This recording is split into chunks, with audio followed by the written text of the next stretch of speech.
The Kabbalah Centre is a tax-exempted religious organization based in the United States that was founded by Philip and Karen Berg in 1971. Philip Berg is now deceased, and the organization is run by his widow, Karen Berg, and one of his sons, Michael Berg. Most notably, the Kabbalah Centre has riveted public attention because celebrities are involved. That is Madonna, Donna Karan, Ashton Kutcher, Demi Moore. And when an organization has celebrities involved, it attracts a lot of attention. The Kabbalah Centre has also generated considerable controversy over some of its practices and behavior. One of the things that has drawn attention in the press and generally in the media is the peculiar practices of the Kabbalah Centre. These practices, which are done for profit, have drawn controversy. That is, the marketing and the selling of things through the Kabbalah Centre that seems to benefit the Bergs. So this is an organization that has a long history of bad press, complaints, and allegations that it is a destructive cult. The organized Jewish community has never really acknowledged the Kabbalah Centre or the Bergs as being authoritative or credible, either as a Jewish organization included in Jewish federations and recognized by synagogue associations, nor have Kabbalistic scholars recognized Philip Berg in his original writings or subsequent publications by the Kabbalah Centre as being relevant and credible to the scholarly community of Kabbalistic researchers. So what you have in the Kabbalah Centre is really more like the Berg Center, which is dedicated to a philosophy that was put together by Philip Berg. In my opinion, and I speak as someone who has sat on national committees for the Union of Reformed Judaism, worked for Jewish Family and Children's Service, and taught for the Bureau of Jewish Education. And I've been invited to lecture about the Kabbalah Centre, particularly by Jewish federations in the United States. I have received hundreds of complaints about the Kabbalah Centre from former members, from affected family. I mean, this has gone on now for almost 20 years.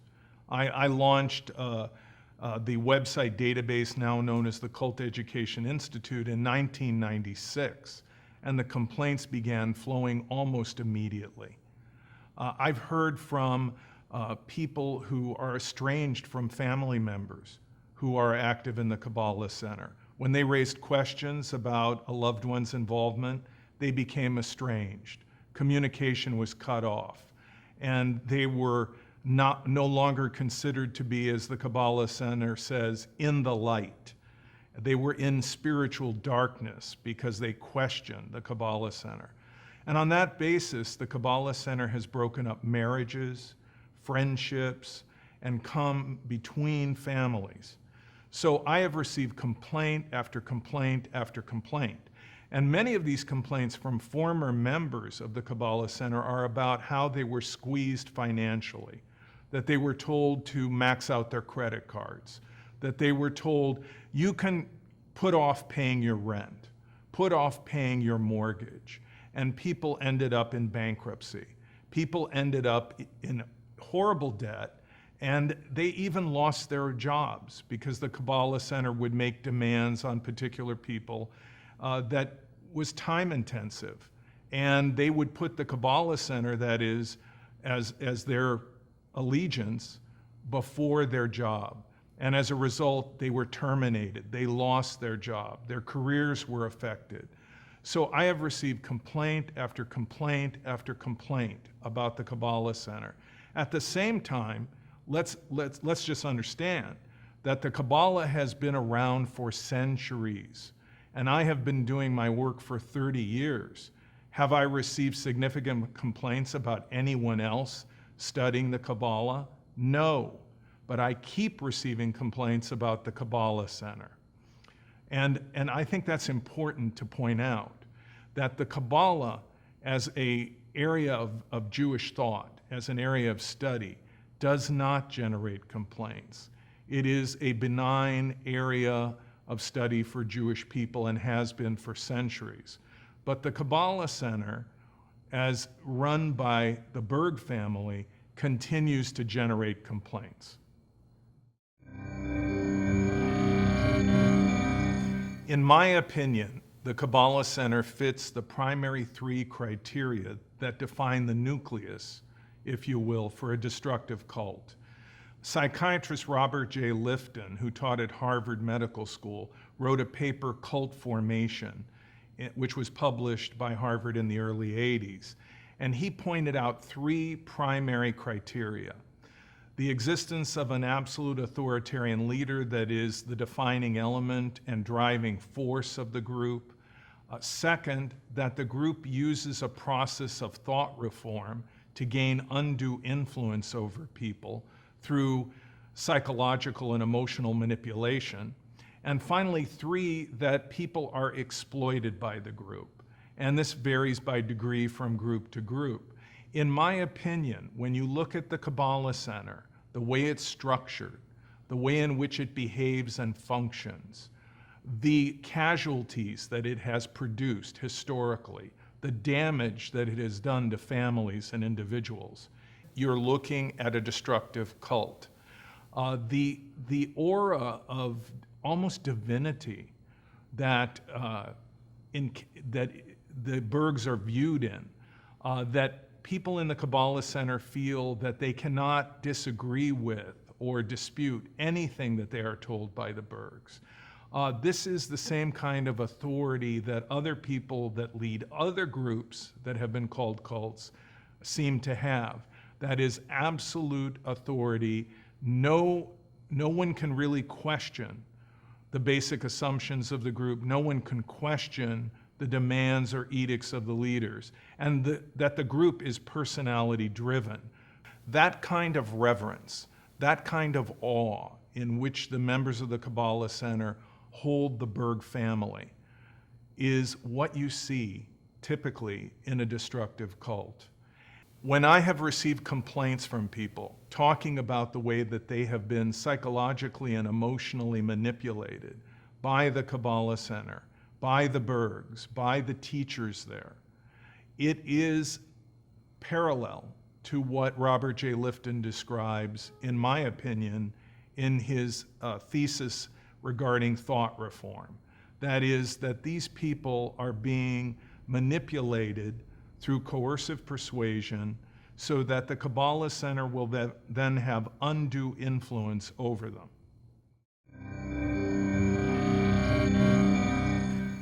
People have complained that the Kabbalah Centre is engaged in brainwashing, which is a term in popular culture to describe thought reform or a coercive persuasion program to gain undue influence.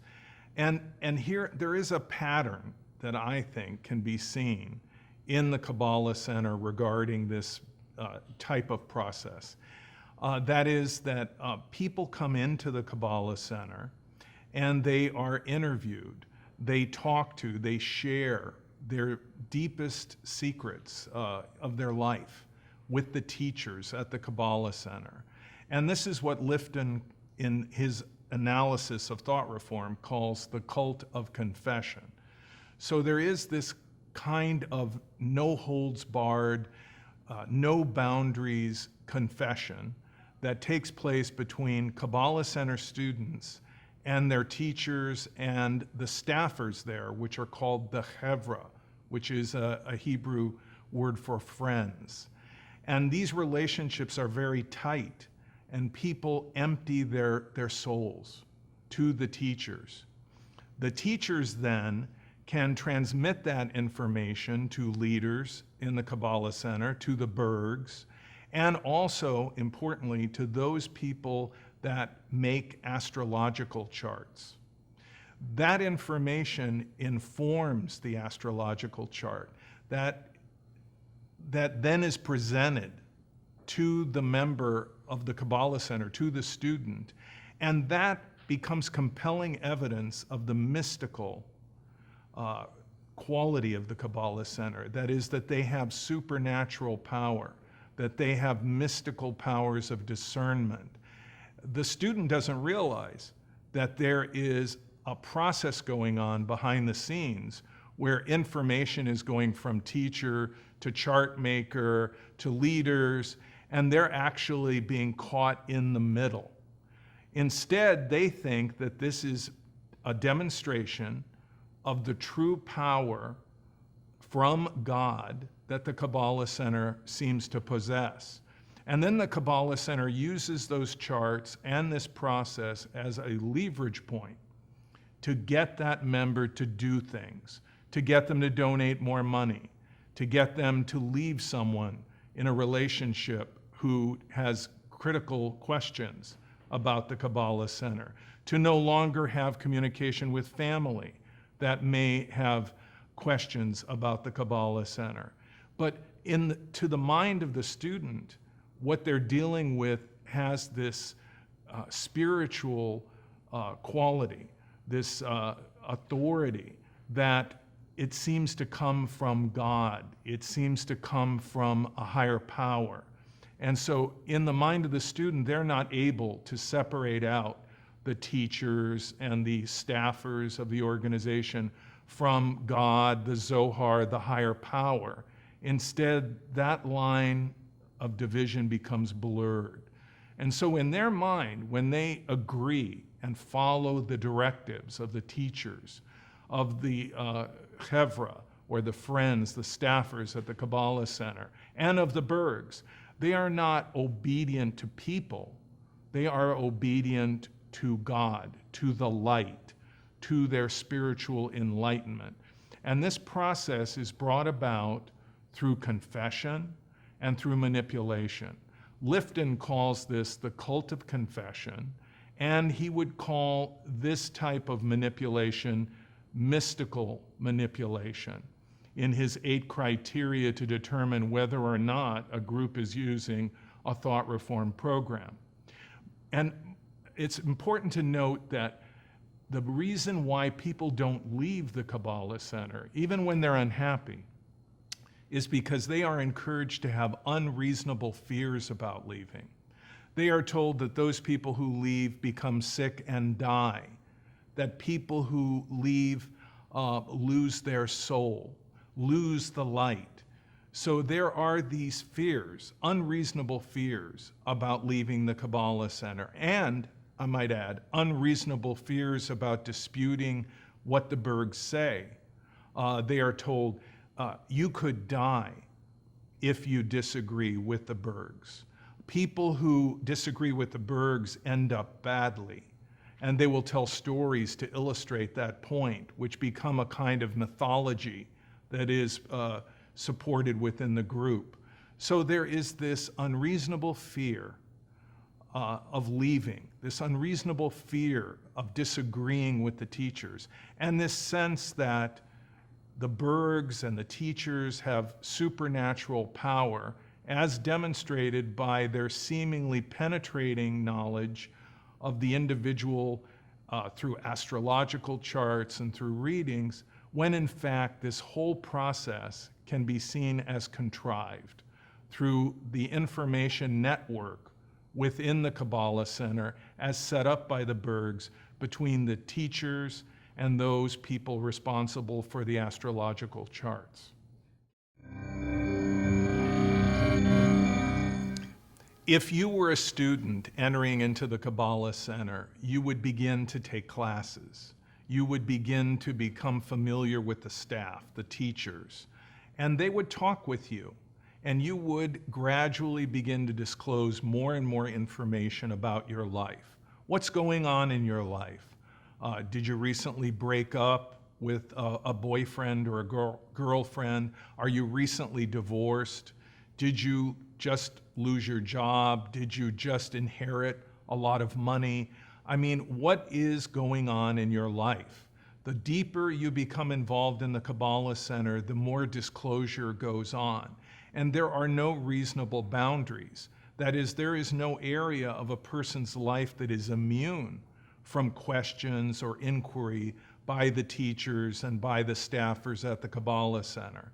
So through this process, as you become more and more deeply enmeshed within a kind of subculture that exists around the Kabbalah Center, you have told them a great deal about yourself. They, in turn, can share that information with leaders in the Kabbalah Center, with the Bergs, and they also can share that confidential information, unbeknownst to you, with a person that will then do your astrological chart. That person will then present you with that astrological chart, and it will have very telling things in it. It will say, oh, this person has recently broken up with their loved one. Oh, this person recently lost their father and inherited a responsibility to the world, meaning a large inheritance. This person is having problems with their spouse.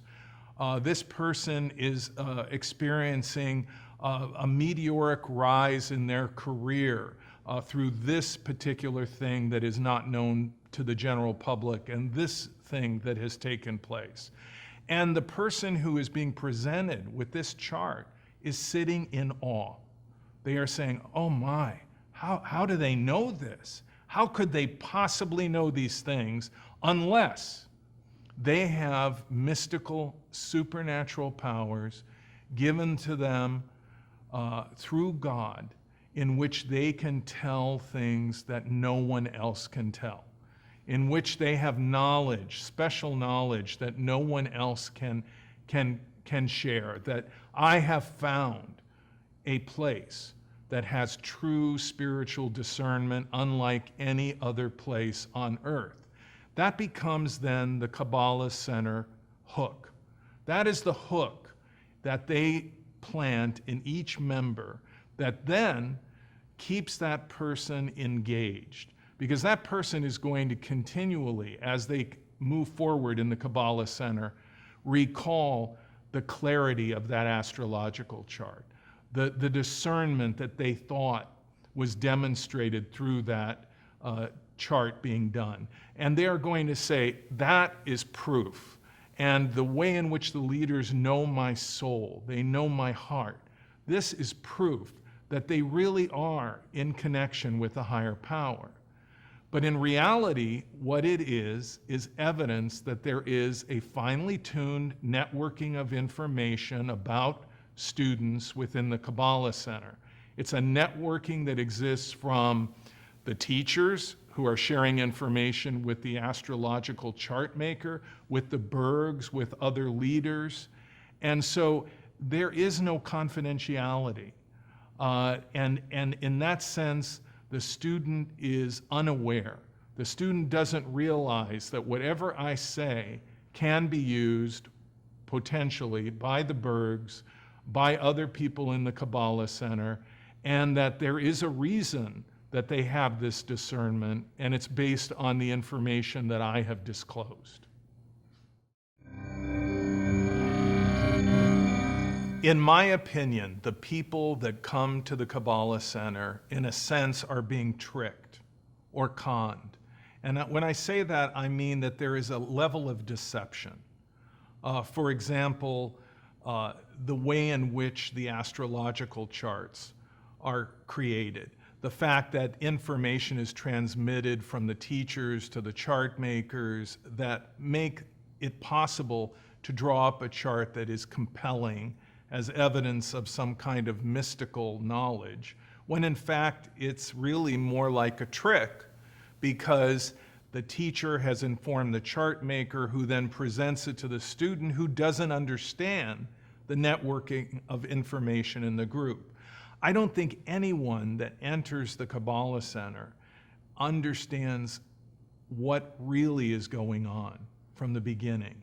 And in this sense, no one that joins a group called a cult understands that that group is potentially unsafe or that it's cult-like. I mean, from first blush, what they see in the Kabbalah Center is people called rabbis, the authority of the Kabbalah, the history of Judaism, Centuries of Kabbalistic scholarship are supposedly there. All of this is really a facade to pull the person in. And that is how many destructive cults operate. The surface is a mask. And behind the mask is the reality of the manipulation and the structure of authority. When people first become involved with the Kabbalah Center, they don't understand completely what they're becoming involved in. And then step by step, spoonful by spoonful, they are fed the Kabbalah Center's indoctrination. And they go through a process of persuasion that takes them somewhere that they probably never thought they would arrive at. A place where they become essentially a submissive servant, and in some cases almost slave-like devotion to the Bergs and their center. That's not something that people initially thought they would be involved in. And the many complaints that I have had, people have repeatedly said, I was deceived, I was tricked.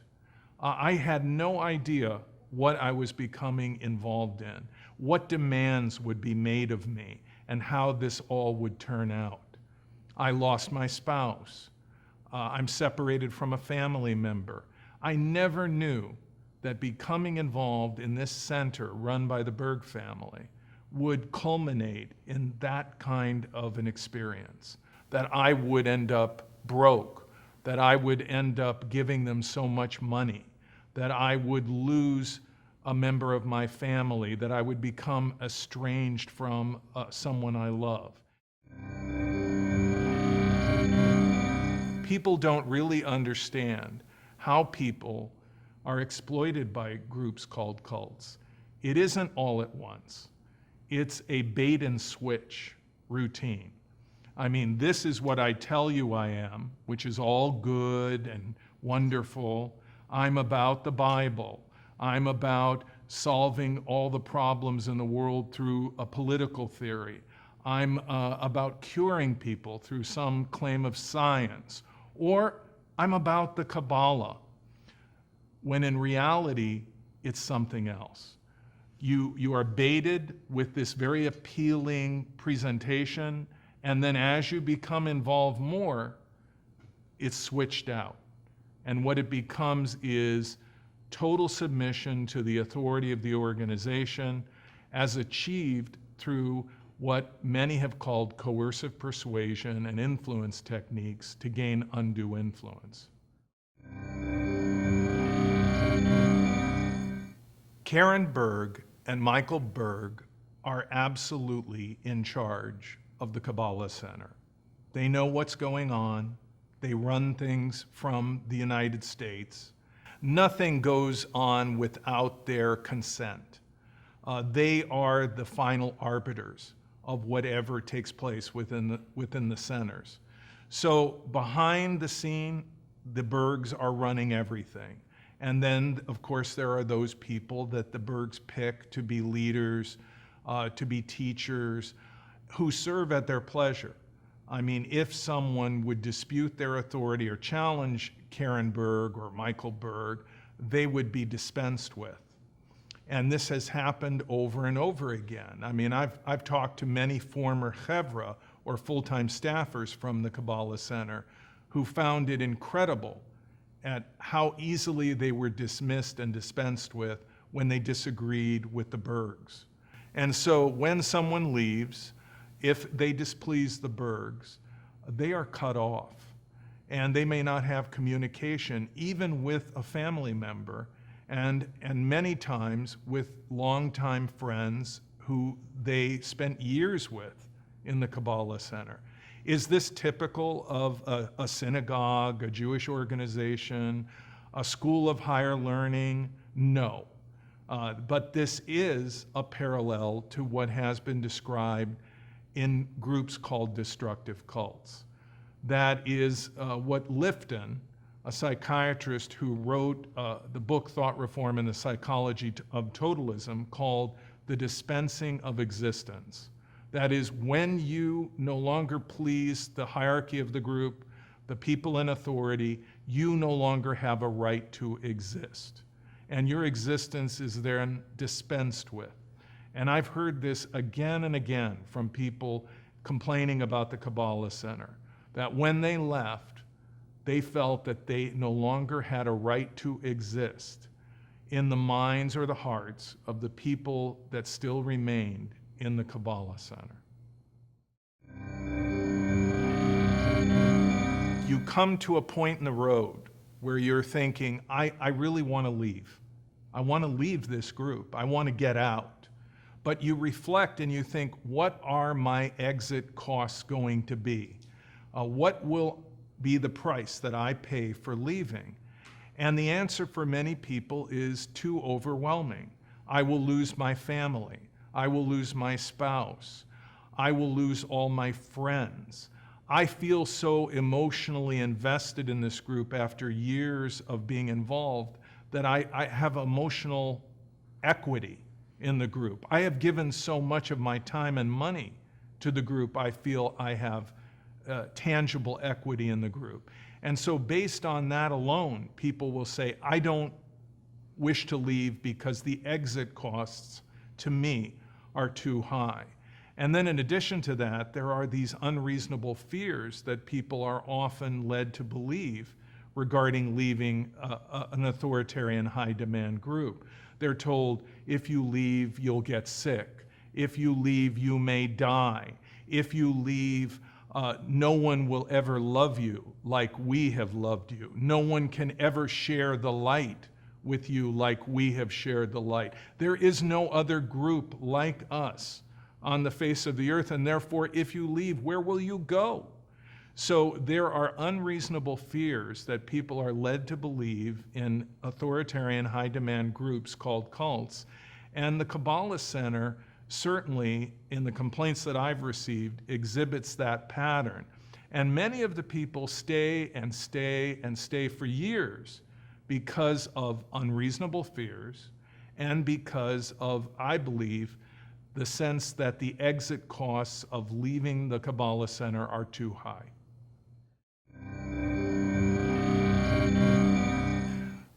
The Kabbalah Center run by the Bergs claims that they have millions of students. I don't know where they come up with that number. It could be that their numbers are as few as, I would say, 1,000 to 3,000. One of the most important things to understand about the Kabbalah Center is that it isn't part of mainstream Judaism, and that it doesn't represent centuries of Kabbalistic scholarship, but rather the idiosyncratic beliefs of Philip Berg, Karen Berg, and Michael Berg.